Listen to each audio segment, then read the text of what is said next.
Salut à tous et bienvenue aujourd'hui dans la caverne du VFX pour un nouveau tutoriel sur Blender. Aujourd'hui on s'attaque donc à une nouvelle série de tutos sur la modélisation d'objets, d'accord, parce que ça me manque un petit peu de faire de la modélisation pure, hein. On a fait beaucoup de textures procédurales, beaucoup de théoriques, beaucoup de fonctions, beaucoup de paramètres, et aujourd'hui on va faire de la modélisation pure. Donc là, actuellement sur les lives, je sais pas si vous avez vu, donc je fais un live quasiment tous les soirs maintenant, donc à partir de 22h, donc je vous invite à nous rejoindre hein, si jamais, et on est sur la thématique donc de l'espace, un petit peu de Star Wars, etc. Donc du coup, je voulais retranscrire ça aussi sur mes tutoriels, et aujourd'hui on va commencer par modéliser donc le sabre de Luke. Donc de façon très simple, c'est pour vous montrer en fait donc des techniques encore une fois de modélisation très basiques, mais du coup qui donnent des résultats vraiment probants, voir un petit peu les étapes de texturing. On va texturer donc le sabre de façon procédurale, et ensuite on va donc animer le sabre en fait avec le glow, d'accord, donc la lumière qui va émaner du sabre, et voir un petit peu comment on peut régler ces paramètres. Donc on se retrouve tout de suite sur Blender pour la conception du sabre. Alors, donc nous voici sur Blender, donc du coup on va commencer par importer une référence pour avoir donc une base de travail correcte et du coup cohérente. Donc pour ce faire on va appuyer sur Shift A, on va ici dans Image, et on va cliquer sur Background. Donc veillez bien à être donc en vue de face, d'accord, avec la touche 1 du pavé numérique pour importer votre image. Voilà, donc là j'ai importé mon image, donc on va commencer par celle-ci, donc le sabre de Luke, donc le sabre qui est connu de tous, et après on fera le sabre de Darth Vader qui est un petit peu plus complexe à modéliser, mais du coup voilà, comme ça vous avez déjà les bases pour celui-ci. Donc on va commencer par replacer ma référence correctement donc au centre, d'accord, donc le but c'est de l'aligner de façon à qu'elle soit parallèle pour avoir des proportions correctes, comme ceci, donc là ça me paraît plutôt correct, hein. On va faire comme ça, voilà. Ça me paraît pas mal. Et maintenant, on va pouvoir commencer à modéliser. Donc, on va commencer par le bas, donc la partie basse. Cette partie-là, donc la partie donc de la power cell, c'est ce qui donne apparemment donc l'énergie au sabre. On va la modéliser après. Et le bouton également, on le modélisera par la suite. Donc là, on va modéliser juste la structure du sabre, qui nous permettra déjà d'avoir une bonne base.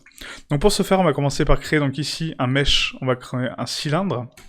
Et on va tout construire à partir d'un cylindre. Donc là, je vais le descendre au point donc de mon sabre, on va appuyer sur Z pour passer un fil de fer pour voir un petit peu la référence derrière, et du coup je vais le scale, donc avec la touche S, pour le mettre pile à la taille de ma première jonction de sabre.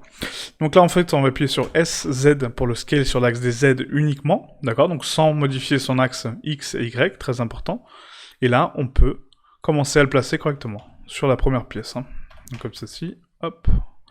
Voilà, donc là ça me paraît pas mal, ok.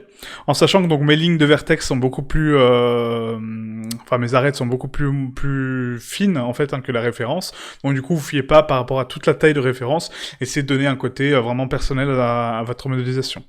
Donc là on voit que c'est pas un assemblage en fait parce que les zones d'assemblage sont ici donc en bleu, d'accord. Donc on a ici toujours un décalage pour l'assemblage, comme là. Comme ici, par exemple, là on voit que c'est un assemblage, et là on voit que c'est un assemblage également. Donc pour cette pièce-là, donc ce n'est pas un assemblage, donc du coup on va partir de la même forme, et on va modéliser toute la pièce jusqu'à la partie d'assemblage ici. Donc pour ce faire, j'appuie sur Tab pour passer en mode édition. On va passer ici en mode arrête. Je vais sélectionner donc la boucle d'arrête en appuyant sur Shift, Alt, clic droit. Je vérifie ma sélection, donc là c'est bon. Je repasse en vue de face. Et là je vais appuyer sur E pour extruder. Je vais appuyer sur S pour scale mon extrusion, et du coup je vais la rétrécir. Sauf que là je ne vois pas les points que je suis en train de rétrécir puisqu'ils sont au même niveau que ma ligne principale. Donc pour voir les points que je suis en train de rétrécir, j'appuie ici sur l'outil Vertex, et du coup là je vois parfaitement les points qui s'affichent, et si j'appuie sur S à nouveau pour scale mon extrusion, je peux voir les points où ils se terminent et où ils commencent, d'accord? Donc là on va se régler à peu près comme ça, je pense que c'est pas mal, voilà. Ensuite, une fois qu'on a créé donc ma scale d'extrusion, on va créer une nouvelle extrusion avec E sur l'axe Z pour partir vers le haut. Là, je vais déplacer mon curseur vers le haut, et du coup, donc rappelez-vous, cette partie-là, on s'en occupe pas pour l'instant, puisque c'est une partie qui va être modélisée après, et là, on va la déplacer jusqu'à atteindre donc l'autre arête qui est ici, ok. Ensuite, on va recommencer la procédure, donc E pour extruder, S pour scale mon extrusion, on va l'étendre jusqu'aux limites de mon sabre, voilà, et là, je repasse en extrusion encore une fois avec E, Z pour l'axe de Z, et je vais extruder ma pièce jusqu'à la limite de jonction, qui est ici. Comme ceci. Maintenant que j'ai créé ma première pièce, on va créer la deuxième pièce qui est un assemblage, d'accord. Donc du coup c'est une pièce à part, on ne peut pas partir de cette même pièce. Donc pour ce faire, j'appuie sur Tab pour revenir en mode objet, j'appuie sur Select All Toggle pour tout désélectionner avec A, et là je rappuie sur Shift A pour créer un nouveau mesh. On va créer donc un nouveau cylindre, voilà, comme ceci, que je vais déplacer sur l'axe Z pour le replacer correctement à peu près ici, voilà. Et là, je vais le scale pour lui donner la bonne dimension. Donc S pour scale. Donc là, c'est parfait. On va le réduire sur l'axe Z, encore une fois, sans toucher aux axes Y et X. Donc S, Z, pour sélectionner uniquement l'axe Z. Et là, je peux le rétrécir sur sa hauteur uniquement. Donc là, je le replace correctement. Je vais créer une jonction avec mes pièces du bas, d'accord, pour créer donc un assemblage et pas un soudage, encore une fois. Et après, on fera des extrusions à la fin. Voilà, comme ceci. Et là, je peux partir donc de cette pièce-là, puisque là, ma première zone de, enfin ma deuxième zone de jonction sera ici, d'accord, qui est symbolisée par cette ligne rouge. Donc on appuie sur Tab, on repasse en mode vertex, on sélectionne uniquement donc la boucle de vertex qui est au-dessus, donc Shift, Alt, clic droit, et là j'ai sélectionné ma boucle encore une fois. On appuie sur 1 pour repasser en vue de face, E pour extruder, S pour scale pour rétrécir mes points jusqu'à atteindre donc la limite de mon arête, E pour extruder à nouveau, Z pour l'axe des Z, et là on va prolonger mon arête vers le haut. Voilà, on continue, E pour extruder, S pour scale, on étend, voilà, et là c'est parfait. Donc là on arrive à la partie de la deuxième jonction, donc là encore une fois ça sera une autre pièce à modéliser. Donc on appuie sur Tab pour quitter le mode édition, et là je vais recréer donc encore une fois un cylindre. Donc on recrée un cylindre encore une fois, on le scale, voilà, sur tous les axes, hein. On atteint la limite de nos vertex, hop, c'est parfait. S pour le scale sur l'axe des Z, on le rétrécit, hop, comme ceci. Là je vais le décaler sur l'axe des Z un petit peu pour le placer correctement. Voilà, encore une fois sur l'axe des Z. Hop, voilà, donc là c'est parfait. Maintenant je vais appuyer sur Tab pour passer en mode édition. On sélectionne la boucle encore une fois du dessus, Alt, Shift, clic droit, comme ceci. On appuie sur 1. E pour extruder, et là je vais extruder jusqu'à la fin de mon cercle, et là je vais le scale ensuite, d'accord, pour le rabattre sur lui-même, comme ceci.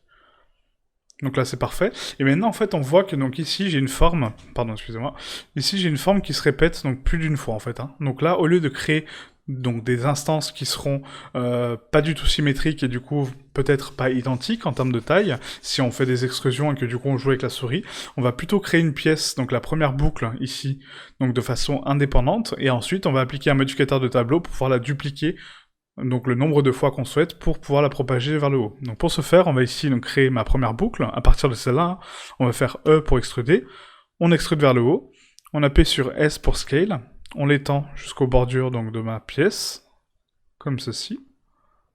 Hop, donc là en sachant que c'est deux pièces distinctes, hein, donc du coup on fait comme ça. Hop, E extrudé sur l'axe des Z, voilà. Je recommence, E extrudé sur l'axe des Z, on l'étend, on le scale vers l'intérieur, et là j'ai créé mon premier anneau. Donc maintenant je veux le séparer pour pouvoir lui appliquer un modificateur de tableau et pouvoir le prolonger vers le haut. Donc pour ce faire on appuie sur B, on sélectionne du coup donc la boucle entière, donc l'objet entier, et du coup là je vais appuyer sur P pour séparer cette partie, pour la séparer par sélection. C'est-à-dire que maintenant j'ai ma pièce ici qui est seule, d'accord, qui est une entité à part, et mon anneau que je viens de créer qui est une entité à part. On va faire CTRL A pour appliquer donc sa rotation et son échelle. On va également définir son origine vers sa géométrie, et là je vais pouvoir appliquer un modificateur de tableau, qui est ici, pour pouvoir le prolonger vers l'axe Z. Donc pour ceci, on modifie donc l'axe à changer, donc c'est pas l'axe X, c'est pas l'axe Y, c'est l'axe Z. Donc on va l'augmenter d'une fois. Donc il va se surélever d'une position à chaque duplication. Et là, je vais le dupliquer le nombre de fois que je souhaite. Donc là, j'ai besoin de 9 anneaux à peu près, donc on va le dupliquer donc 9 fois. Hop, voilà, comme ceci. Et j'ai mes 9 anneaux qui sont parfaitement modélisés. Ok. J'applique mon modificateur de tableau, je refais un CTRL A pour appliquer la rotation et l'échelle, et je vais dans Objet, et je redéfinis ma géométrie au centre de mon objet, très important. Puisque là, c'est une duplication d'objet, c'est un tableau, donc lui, il prend en compte que l'origine de ce centre-là. Donc il faut lui dire que maintenant, j'ai appliqué mon modificateur, et que c'est un objet à part entière, et que du coup, je peux, maintenant, recalculer mon centre au vrai centre de mon objet. Maintenant qu'on a créé cette partie-là, donc là, on voit que ici, c'est un assemblage, donc ça va être un deuxième objet. Je repasse en fil de fer, on va recréer encore une fois un cylindre, que du coup, que je vais redéplacer sur l'axe Z, sur le haut, voilà, toujours pour le laisser centrer, hein. Très important de jouer avec les axes. On appuie sur S pour le scale, on va le rétrécir au niveau donc de ma jonction, ici, voilà. Et là, je vais calculer un petit peu donc le dénivelé qu'il me faut pour créer la jonction, hein. Donc GZ, on va le descendre un petit peu, voilà, comme ceci, et je vais l'agrandir sur l'axe Z pour le prolonger un petit peu. Hop, je le décale sur Z, encore une fois, et là c'est parfait. Donc maintenant je vais créer donc ma deuxième pièce, donc là on va créer une extrusion, hein. J'appuie sur Tab, on sélectionne donc la boucle d'arête en haut, Shift Alt, clic droit encore une fois, hein, pour sélectionner la boucle, E pour extruder, S pour scale, et du coup je vais l'agrandir sur l'axe, comme ceci. On extrude maintenant sur l'axe Z, voilà, pour le prolonger. Là, j'ai une deuxième partie qui est une jonction, donc c'est un anneau qui est joint à l'autre. Donc on appuie sur Tab pour quitter le mode édition. On recrée encore une fois un cylindre, donc mesh, cylindre, que je décale sur l'axe Z. Hop. Je vais le scale encore une fois, pour le rapprocher hein, au maximum, voilà, comme ceci. Et là, j'appuie sur S, Z, pour bloquer donc l'axe X, Y, hein, très important, n'oubliez pas de faire ça, parce que sinon après ça va vous donner des proportions étranges.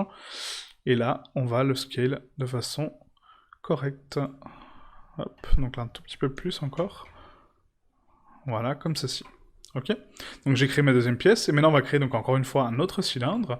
Donc on recommence, hein, Shift A, Mesh, cylindre. GZ pour le déplacer sur l'axe Z. On va le monter un petit peu près ici. On va le scale sur tous les axes. Voilà, je le rapproche de mes arêtes au maximum. Hop, comme ceci. Encore un petit peu peut-être. Voilà. Et là, on va le scale sur l'axe Z pour lui donner encore une fois la densité qu'on le souhaite. Donc là, c'est parfait. On va créer encore une fois un autre cylindre, parce que là, c'est une partie à part encore une fois. On a une encoche ici, donc ça veut dire que c'est une partie séparée. Donc Shift A Mesh, encore une fois, cylindre, GZ, hop, je replace mon objet. Je le scale sur tous les axes, et là, je le rapproche au maximum de mon cylindre de référence. Je l'agrandis sur l'axe Z, voilà, pour le prolonger, jusqu'aux parties de jonction, encore une fois. Donc là, ça me paraît pas mal. Je vais le rehausser un petit peu. Voilà, et on va l'agrandir sur l'axe Z. Voilà, comme ceci. Là, encore une fois, on a une jonction, donc encore une fois, on recrée une pièce. Hein. Pas le choix. Shift A, Mesh, cylindre. On le décale encore une fois sur l'axe Z. Hop, on le replace ici, on le scale. Et du coup, on va le rapprocher donc au maximum. Voilà, des arêtes. On le scale sur l'axe Z pour lui donner donc la densité qu'on souhaite. Voilà, donc là un peu plus, hein, parce qu'après je vais le décaler. Hop, voilà, je le descends un petit peu sur l'axe Z, comme ceci. Et là j'appuie sur Tab pour passer en mode édition. Je sélectionne la boucle d'arête, encore une fois, Shift Alt, clic droit. S pour scale, E pour extruder, excusez-moi, S pour scale. On scale donc l'extrusion, voilà, donc je l'étends jusqu'aux bordures. E pour extrusion, Z pour l'axe Z, je la prolonge vers le haut. Là pareil, E pour extrusion, S pour scale. On l'étend. Sur l'axe Z, on décale, voilà. Et là, on peut créer donc cette jonction-là, et après on créera donc la pièce finale sur le dessus. Donc pour ce faire, on va faire E pour extruder, S pour scale, E pour extruder, Z pour l'axe Z, voilà. Et là, j'ai créé ma pièce complète. Et là, le dernier, c'est un cylindre tout simple, en fait, hein, qu'on va venir créer ici, donc Shift A, Mesh, cylindre, que je décale sur l'axe Z, que je vais placer donc au centre de ma pièce. On le scale, hop, comme ceci. Et là, ça me paraît pas mal. On va le scale sur l'axe Z maintenant pour le réduire un petit peu. On le décale sur l'axe Z. Hop. Encore une fois. Voilà. Hop. Voilà, comme ceci. Ok. Et donc là, on a donc toutes les pièces séparées avec les jonctions parfaites pour notre conception.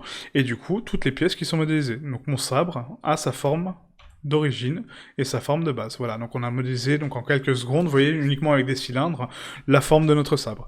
Donc maintenant, ce qu'on va faire, c'est qu'on va créer donc les vraies jonctions de nos pièces, puisqu'actuellement elles sont soudées, hein, d'accord, donc c'est deux objets qui se superposent. Moi, c'est pas ce que je veux. Je veux créer donc la rainure, la fameuse rainure qu'on a ici en termes de référence. Voilà, qui est là, et du coup, donc donner vraiment du relief, d'accord? Donc vraiment donner de l'assemblage, une forme d'assemblage, plutôt qu'un soudage. Donc pour ce faire, en fait, on va faire quelque chose de très simple. On va sélectionner en fil de fer, hein, toujours, comme ça on a notre référence derrière. On va commencer par le bas. Donc là, j'ai une jonction qui est faite ici, on voit ici donc la rainure. Donc pour ce faire, je sélectionne ma pièce qui est en bas, d'accord, donc la pièce qui est assemblée à ma pièce du dessus, d'accord, donc celle qui la contient, ça va être ma référence, et celle qui la joint, en fait, hein, d'accord, donc la pièce qui va rentrer à l'intérieur de l'autre pièce, entre guillemets, c'est la pièce de jonction. Donc du coup, cette pièce de jonction, donc la pièce du bas, je vais la dupliquer, donc Shift D pour la dupliquer, et là on va l'agrandir, et là je vais l'agrandir sur tous les axes, sauf l'axe Z, d'accord, parce que l'axe Z il a déjà la bonne hauteur et la bonne profondeur, je vais uniquement l'éteindre sur les bordures pour créer une notion d'assemblage. Donc là ce qu'on va faire, on va appuyer sur S pour Scale, et je vais taper donc Shift Z pour bloquer l'axe Z, d'accord, donc il ne sera pas impacté. On n'aura que l'axe Y et l'axe X, mais pas l'axe Z, d'accord. Quand vous appuyez sur Shift Z, ça vous permet de bloquer l'axe sur lequel vous ne voulez pas influencer. Et là, je peux taper une valeur donc de 1.02 pour l'agrandir sur l'axe X et Y, et du coup, lui donner une plus grosse taille, d'accord. Maintenant que j'ai créé donc ma taille, je vais pouvoir donc laisser cet objet sélectionné, d'accord, donc c'est ma duplication, sélectionner l'objet que je veux influencer, donc avec Shift clic droit pour sélectionner donc l'objet que je souhaite influencer, et là je vais cliquer sur Objet, Bool Tool, et je vais créer une différence. Ça va pour but donc de supprimer ma duplication, d'accord, donc elle n'existe plus, hein, donc le cylindre 10 a disparu, et j'ai bien ma rainure qui a été créée, vous voyez, donc mon relief qui a été créé, et du coup ma zone d'assemblage, entre guillemets, d'accord, voilà. Comme ceci. Donc maintenant on va faire exactement la même manip pour les autres pièces, hein, donc je vous remontre. Donc là on a un assemblage donc à ce niveau-là, on sélectionne ma pièce qui va rentrer à l'intérieur de ma pièce qui va la contenir, Shift D pour la dupliquer, S pour la scale, Shift Z pour bloquer l'axe Z puisque je ne veux pas augmenter la profondeur, et on va l'agrandir à 1.02 encore une fois. On appuie sur Entrée, je sélectionne mon objet de référence, et je vais créer ici donc un Bool Tool différence. Voilà, donc ça va supprimer ma duplication, et ça va créer ma jonction entre les deux pièces, vous voyez. Donc là, elle est parfaitement créée, c'est nickel. Donc là, on continue, Z pour passer en fil de fer, on regarde où est-ce qu'il y a une jonction, donc ici, je sélectionne ma pièce qui va contenir, du coup, enfin, qui va percer mon autre pièce, Shift D pour la dupliquer, S pour l'agrandir, Shift Z pour bloquer l'axe Z, 1.02 pour l'agrandir, on sélectionne la pièce que je veux percer, donc là on clique sur Shift, clic droit, je vais dans Objet, et je sélectionne Bool Tool, Différence. Voilà. Et là ça m'a créé encore une fois ma jonction, vous voyez, donc on a ici la rainure de jonction. On continue. Là j'ai encore une fois donc ici une jonction avec deux pièces cette fois-ci, donc celle-ci elle est percée par deux pièces différentes, donc on va commencer par la première, donc Shift D pour la dupliquer, S pour la scale, Shift Z pour bloquer l'axe Z, 1.02 pour l'augmenter en termes de taille, je sélectionne la pièce que je souhaite percer, hop, Objet, Différence, avec un Bool Tool, hop, voilà. Donc là j'ai créé ma jonction ici, c'est parfait. La même chose au-dessus, donc là pareil, donc cette pièce-là perce celle-ci, hein. Donc du coup il faut faire exactement la même manip, donc Shift D, S pour scale, Shift Z pour bloquer l'axe Z, 1.02, je sélectionne la pièce que je veux percer, avec Shift clic droit, Objet, Bool Tool et Différence. Voilà, donc là c'est parfait, ça m'a créé ma jonction encore une fois. Ensuite, donc les jonctions, laissez-les vraiment épaisses comme ça, parce qu'après on va adoucir les bords et on aura besoin de surface quand même pour jouer. Et du coup, si vous les faites trop proches, donc à 1.01 par exemple, après vous n'aurez pas assez de relief pour créer donc les bévels, d'accord. Donc les adoucissements d'arête, les bévels en fait, c'est ça. Donc Z, fil de fer. Donc là on continue, hein, pareil, donc cette pièce-là va percer donc mes deux pièces distinctes. Donc là on va faire Shift D, hop, on la laisse en place. Scale pour la Shift Z pour bloquer l'axe Z, 1.02. Je l'ai agrandi, on sélectionne la pièce que je veux influencer, hop, Objet, Bool Tool, Différence. Hop, j'ai créé ma rainure, c'est parfait. Toujours vérifier le travail qu'on fait, hein, tout le temps, c'est très important, parce que des fois, après, ça vous donne des résultats à la fin, et vous dites, ah, mais c'est à quel moment j'ai mal fait, en fait. Et ça, c'est vraiment très important de vérifier votre travail à chaque fois. Donc la scale, encore une fois, donc Shift Z pour bloquer l'axe Z, 1.02, hop, on sélectionne la pièce que je veux influencer, Objet, Bool Tool, Différence. Hop. Voilà, donc là c'est parfait. Hop. Et je vérifie toujours en mode rendu aussi pour voir l'ombrage que j'ai. Hein. Donc là ensuite, donc dernière pièce hein, du coup de jonction, donc Shift D, je la duplique, S pour scale, Shift Z pour bloquer l'axe Z, 1.02 pour augmenter la taille. Je sélectionne l'objet que je veux percer, Objet, Bool Tool, Différence. Shift Z, je vérifie, Shift Z. Parfait. Voilà. Ok. Donc là, on a créé donc les zones de jonction. Donc maintenant, ce qu'on va faire, c'est qu'on va appliquer donc toutes les transformations sur chacun des objets pour les remettre proprement avec les bonnes dimensions, les bonnes tailles et du coup donc le bon centre d'origine surtout pour pouvoir créer donc mes bévels. Donc pour ce faire en fait on va sélectionner donc ici la première pièce et là en fait ce que je vous conseille c'est de créer donc un raccourci pour un raccourci favori en fait. Donc pour ce faire, vous allez ici donc dans Objet, définir origine vers géométrie, vous cliquez, vous faites un clic droit, vous mettez ici donc Add from Quick Favorites, donc Add to Quick Favorites, donc pour les ajouter aux favoris rapides. Donc là, vous mettez donc définir origine vers géométrie, donc ça vous le mettez dans les favoris, et vous mettez également donc transformer, ou non c'est appliquer, excusez-moi, toutes les transformations, pareil, vous le mettez exactement sur les favoris également, ok? Donc toutes les transformations, et également origine vers géométrie. Comme ça, quand vous allez appuyer sur Q, vous allez avoir donc ici un panneau de favoris qui va s'afficher, du coup c'est beaucoup plus rapide que faire cette manip-là, d'aller objet, appliquer, objet, et du coup c'est beaucoup plus long, vous voyez? Donc là on appuie sur Q, j'applique les transformations, je définis l'origine. Ici pareil, j'applique la transformation, je définis l'origine. Là pareil, transformation origine, hop, transformation origine. Là, l'autre pièce là, à part, très attention aux pièces que vous sélectionnez. Transformation origine, voilà, transformation origine, et transformation origine. Voilà. Comme ça, donc la liste de raccourcis, en fait, est beaucoup plus simple pour gérer donc votre façon de travailler, et ça augmente votre flux de travail, en fait, mais vraiment grandement, quoi. Donc maintenant, on peut commencer à adoucir les arêtes. Pourquoi adoucir les arêtes? C'est parce qu'en fait, donc dans la vraie vie, on n'a pas de surface aussi lisse que ça. Il faut toujours arrondir vos surfaces. Tout le temps, tout le temps, tout le temps. Très important. Donc là, on va appuyer sur Tab pour passer en mode édition. Je vais passer en mode arête, et du coup, on va sélectionner donc ici la première arête, donc la première boucle, en appuyant sur Shift, Alt, clic droit. Je vais appuyer sur CTRL B pour créer donc un bevel, et du coup là je vais lui donner donc une valeur de 0.025. Je vais augmenter donc le nombre de coupes à 3, d'accord, pour donner donc 3 instances de coupe avec la molette, donc vous déplacez votre molette vers le haut pour augmenter d'un cran les coupes, ou sinon vers le bas pour réduire les coupes, ok.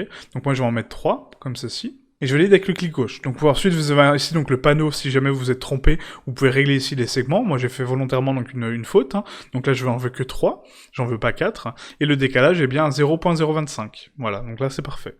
On appuie sur Tab pour quitter donc le mode bevel, et là vous voyez que j'ai adouci ma forme, ce qui me permet que quand je vais lisser mon ombrage, en fait j'aurai ici un arrondi et pas une surface très plane et du coup très coupante en fait, et très droite, ok. Donc là je vais repasser en mode ombrage plat pour l'instant. Donc c'est parfait. On va continuer donc maintenant le travail. Donc il faut adoucir, rappelez-vous, toutes les arêtes, toutes les boucles d'arêtes. Donc on sélectionne la prochaine, celle-ci. Et là par contre on a une surface beaucoup plus restreinte. Donc je peux pas lui donner une valeur de 0.025, sinon ça va être beaucoup trop gros et ça va prendre toute la surface de mon arête. Donc on va lui donner une valeur de 0.015. Donc CTRL B. On va donner donc une valeur de 0.0015, donc 0.0015, comme ceci. Je vais laisser le nombre de coupes à 3, toujours, d'accord, pour me donner donc vraiment un bel arrondi, comme ceci, et là c'est parfait. On va continuer avec cette boucle intérieure aussi, CTRL B, 0.0015, donc 2 fois 0, 0.0015, comme ceci. On continue donc le travail, donc le but c'est vraiment d'adoucir toutes les arêtes, donc Shift, Alt, clic droit, CTRL B, 0.0015, là pareil, Shift, Alt, clic droit, CTRL B, 0.0015, voilà. Donc là je vais cacher donc ma première partie qui est terminée, et on va continuer sur la deuxième. Donc là, Shift, Alt, clic droit. Là, on voit qu'on a créé donc un bevel, rappelez-vous, avec le Bool Tool, donc du coup ça m'a divisé mes arêtes en deux. Donc là, je peux sélectionner l'autre boucle en la sélectionnant avec Shift, Alt, clic droit sur l'autre côté, et du coup j'ai mon cercle parfaitement sélectionné. CTRL B, 0.0015, et j'appuie sur Entrée. Donc le but en fait, donc le 0.25 c'est vraiment pour le pommeau en fait, donc la partie du pack est vraiment très arrondie. Sinon toutes les autres arêtes, c'est juste pour les casser. Donc du coup vous donnez juste des valeurs de 0.0015 à chaque fois pour justement casser ces arêtes et du coup donc voilà, donner une géométrie supplémentaire pour adoucir vos arêtes. Ok ? Donc je vous laisse faire ça de votre côté, d'accord ? Donc sur toutes les arêtes comme moi je vais faire en accéléré, et du coup on se retrouve juste après. Et par contre, sur celle-ci, il faut augmenter un petit peu les valeurs. Donc là, on va faire Shift, Alt, clic droit, CTRL B, et on va donner donc une valeur de 0.075. Voilà, pour augmenter un petit peu la valeur, parce que là, on a vraiment une grosse surface de lissage, donc on peut se le permettre, ok ? Voilà, donc c'était la seule particularité, en fait, de cette pièce. Après, donc, une fois que vous avez terminé celle-ci, donc vous l'avez lissée comme moi, on va sélectionner, donc, le cylindre 003, d'accord ? Donc, la partie qui est ici, qu'on a ajouté un modificateur tableau. Et là, par contre, cette partie-là, il faut la nettoyer un petit peu. Pourquoi ? Parce qu'il y a des vertex qui vont se chevaucher, puisque c'est des duplications, et il faut nettoyer votre mesh avant. Donc, pour ce faire, on appuie sur A pour sélectionner, donc, tout le mesh. En fait, il faut également que je supprime donc les faces internes, d'accord, donc j'en ai pas besoin de ces faces internes qui ont été générées par défaut, il faut que je les supprime également, donc on les supprime une par une. Donc on les supprime une par une. Hop. Voilà. Et vous gardez uniquement la dernière qui est séparée, donc celle-ci. Voilà. Donc là c'est parfait, donc maintenant on peut appuyer sur Alt, Select All Toggle, Vertex, et on les refusionne par distance, encore une fois, pour supprimer donc les vertex qui sont là en fait pour rien. D'accord, donc les vertex qui étaient là de base pour mes faces. Voilà, très important. Donc maintenant que mon mesh est propre, on peut continuer à créer nos bevels. Donc on repasse ici en mode arrête. On sélectionne donc les boucles d'arrête qu'on souhaite modifier. Et là on va donner donc une valeur de 0.0075. Voilà. Et on continue comme ça, avancer tout doucement. Hop. Une fois qu'on arrive ici, donc à la jonction Shift Alt et clic droit, CTRL B, on donne une valeur de 0.0015. Voilà, ça n'a pas changé. Il n'y a que pour ces valeurs-là qu'on donne CTRL B 0.0075.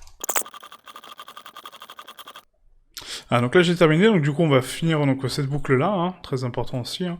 CTRL B 0.0015, et la boucle interne également. CTRL B 0.0015, voilà, comme ceci. Donc là, toutes mes arêtes sont lissées. On va pouvoir appuyer sur W pour lisser mon ombrage, et après on chargera de lisser les normales, d'accord? Donc dans un deuxième temps. On continue sur ma partie 4. Donc là, pareil, donc là, vu que c'est qu'un cylindre, en fait, qui est en jonction, on va quand même lisser donc cette partie-là. Donc là, on peut donner donc, une valeur de 0.0025. Voilà, vu que c'est une partie donc de jonction, hein, on peut monter un petit peu les valeurs. Là, par contre, c'est une valeur de soudage, donc 0.0015. Là, on va donner une valeur de 0.0025. Hop. CTRL B 0.0025. Voilà. Et là, pareil, CTRL B 0.0025. Voilà, comme ceci.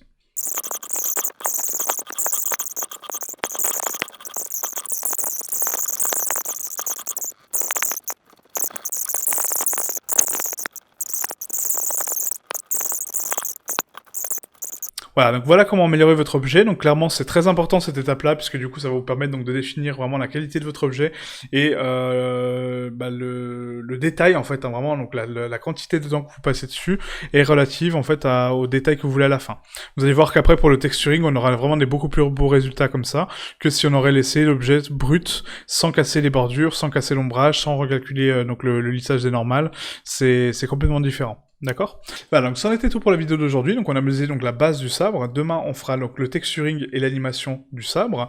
Et du coup voilà, donc je pense qu'on va continuer cette série en fait en plusieurs épisodes avec plusieurs objets qu'on va modéliser, donc de plus en plus durs. Et du coup pour vous apprendre vraiment des techniques de modélisation. D'accord. Donc encore une fois, le but de ces tutos ne sont pas les objets en eux-mêmes. Donc vous apprenez à faire un sabre laser, c'est très bien. Mais le but c'est vraiment d'apprendre les méthodes de travail et comment fonctionne l'interface et comment fonctionne la modélisation sur Blender. D'accord ? Donc merci à vous, et je vous dis à très bientôt. Ciao, ciao.